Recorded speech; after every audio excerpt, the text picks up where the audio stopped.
अमृता जी नमस्कार। नमस्कार मोदी जी। आपका बहुत आभारी हूँ। आप मुझे चांस दिए हैं लोगों की सेवा करने के लिए। हम 100% कोशिश करेंगे। आपका चुनाव अभियान कैसा चल रहा है? अभी तो हम निकले हैं तो एक बीजेपी को उनका पिता का देहांत हो गया। हम इधर ही आए हुए हैं तो अभी वापस जाके हम प्रचार में ही निकलेंगे। अमृता जी, आप महाराजा कृष्णराय चंद जी की विरासत को आगे ले जा रही है। एक बात आपको हम शेयर करना चाहेंगे। हम क्या कह सकते हैं? जी जी जरूर, मुझे अच्छा लगेगा। ये जो महाराजा कृष्णचंद्र का हम फैमिली है तो उसका भी ये लोग विरोध कर रहे हैं। क्या बोल रहे हैं कि वो ब्रिटिश के साथ साथ दिया था, फिर वो माने हम लोगों को गद्दार समझते हैं। क्यों किया वो नहीं बोल रहे हैं। इतना जमीन दान किया, इतना सब लोगों के लिए किया, भलाई के लिए किया, वो सब नहीं बोल रहे हैं। लेकिन क्या बोल रहे हैं, तो हम बोला कि क्यों किया ऐसा महाराजा कृष्णचंद्र। अगर नहीं करते तो हमारा सनातन धर्म तो पूरा खत्म हो जाता है कि नहीं। तो वो बात है, क्योंकि तब का वो जो नवाब थे सिराजुद्दौला, तो वो तो बहुत अत्याचारी भ्रष्टाचारी थे। तो उसीलिए उन्होंने तो अकेला नहीं किया, बहुत सारे राजाओं के मिलन हुआ, उसके बाद सभी ने किया। जगत सेठ भी थे और राजाओं थे। तो उसी सभी के मेहनत से ये काम सफल हुआ। तो अगर नहीं होता आज हम हिंदू नहीं रह पाते।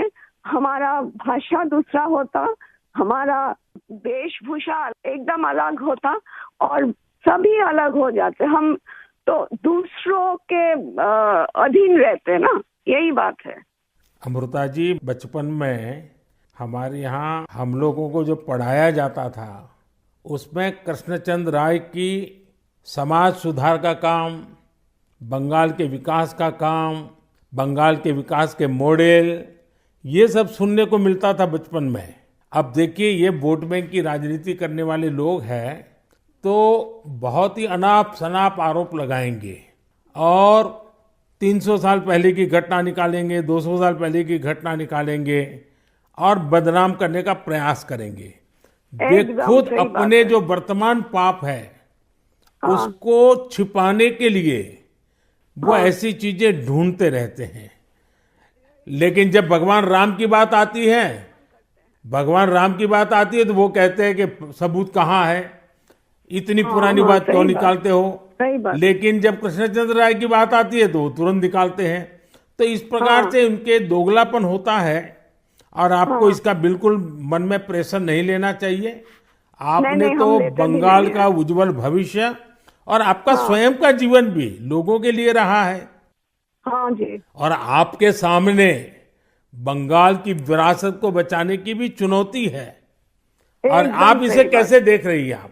हम पॉजिटिवली देख रहे हैं। हमारा लड़ाई जो है लोगों का सेवा के लिए है, करप्शन हटाने के लिए है और वंचित लोगों के उपकार में आने के लिए है। आपने देखा होगा इन दिनों लड़ाई दो खेमों में बट गई है। एकदम। एक हमारा खेमा है जो इस देश से भ्रष्टाचार को मिटाने के लिए कदम उठा रहा है, और दूसरा हमारे सामने वाला खेमा है वो भ्रष्टाचारियों को बचाने के लिए इकट्ठे होना, एक दूसरे को बचाने के लिए लड़ाई लड़ना, आरोप करना, और जिन्होंने पहले खुद ने आरोप किए थे वो भी उनको बचाने में लग गए हैं। यानी उनके लिए देश उनकी प्राथमिकता नहीं है, सत्ता ही उनकी प्राथमिकता है। और इसलिए चुनाव में हमने भ्रष्टाचार मुक्त भारत बनाने के लिए लड़ना ही लड़ना है, क्योंकि हमारे देश के युवाओं का भविष्य उज्जवल बने। इसलिए भ्रष्टाचार से मुक्त देश होना ही चाहिए। आपको देखकर ही हम आए हैं। जी अमृता जी, मैं बहुत आपका आभारी हूँ, क्योंकि हमारी टोली को आपने जब ये बताया तो मुझे जरूर लगा कि मुझे एक बार आपसे बात करनी चाहिए। अमृता जी, बंगाल के अन्य इलाकों की तरह हाँ जी, कृष्णा नगर में भी बीजेपी को बहुत उम्मीद के नजर से देखा जाता है। अब आप वहां लोगों से मिल रही हैं, आपको भी लोगों का उत्साह उमंग फील होता होगा। बहुत जनों ने बोला उन लोगों का डीए अटक गया। बहुत जनों ने बोला स्कूल में भर्ती कराने के लिए लाखों का पैसा चाहिए। बहुत जनों ने बोला हमको बोला था कि घर देंगे, नहीं दिया। तो क्या बोले इसको। अमृता जी, मैं आपको एक बात बताता हूँ। हाँ जी। मैं एक लीगल एडवाइस ले रहा हूँ। हाँ प्लीज बोलिए। हमने बंगाल में ये ईडी वालों ने करीब 3,000 करोड़ रुपया इनका अटैच किया हुआ है। अब ये पैसा गरीब आदमी का पैसा है। किसी ने शिक्षक होने के लिए पैसा दिया, किसी ने क्लार्क होने के लिए पैसा दिया।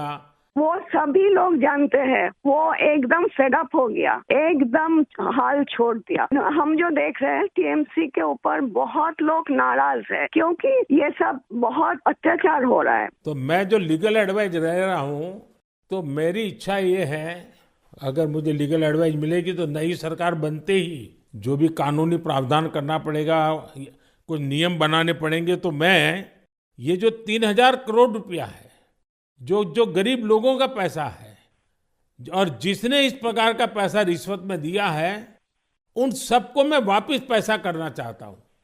तो आप पब्लिक में जरूर बताइए कि मोदी जी से मेरी फोन पर बात हुई है और उन्होंने कहा है कि बंगाल के लोग विश्वास करें कि जो 3,000 करोड़ रुपया ईडी ने अटैच किया हुआ है, वो 3,000 करोड़ रुपया गरीबों का पैसा है बंगाल के, और वो उनको वापस देने के लिए कोई न कोई रास्ता मैं खोजूंगा। ये जरूर बताइए आप लोगों को। हम बोलेंगे। अमृता जी, पूरे बंगाल में बड़ी संख्या में लोग बीजेपी के साथ आ रहे हैं। जब आप क्षेत्र के लोगों से बात करती है, वो क्या बात करते हैं? अपनी अपेक्षाएं आपको बताते हैं क्या? हाँ बताते तो हैं। आपके कामों पे हमारा भरोसा है, ये सब बताते हैं। और हम पूछते हैं कि महुआ मैत्रा का क्या होगा, बोलो उसको तो जेल ही जाना है। अच्छा, लोग बोलते हैं।